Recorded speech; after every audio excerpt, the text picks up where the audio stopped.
అసలు నా దరిద్రం ఏదో నాకే తెలుస్తలేదు. నిన్న ఏమైందంటే, నిన్న కొంచెం బయట తిరిగేసి డ్యూటీ చేసేసుకొని 10 o'clockకి రూమ్కి వెళ్ళిపోయినా. ఒక ఫ్రెండ్ ఫోన్ చేస్తే బయటికి వెళ్ళిపోయినా. నిన్న నైట్ నిద్ర లేదు. ఈరోజు మా ఫ్రెండ్ గాడు ఊరిపోతున్నాడని చెప్పి నాకు చెప్పలేదు. ఫోన్ నాకు ఇందాక 2 hours బ్యాక్ చెప్పినాడు, నేను ఊరిపోతున్నారా, నైట్ డ్యూటీ చేయాలరా నువ్వు అన్నాడు.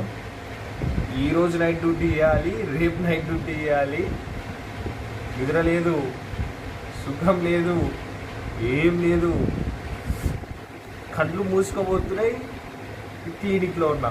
నిద్ర పడితే మళ్ళీ ఏమవుతుందో నాకే అర్థం పెట్టలేదు.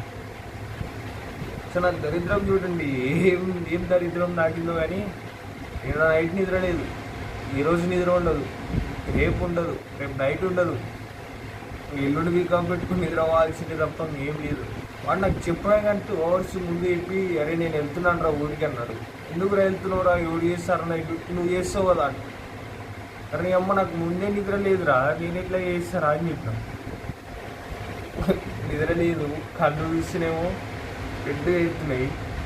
రెడ్గా ఏంది, ఇంకా రెడ్గా అయిపోతే ఇంకా చేయలేదు.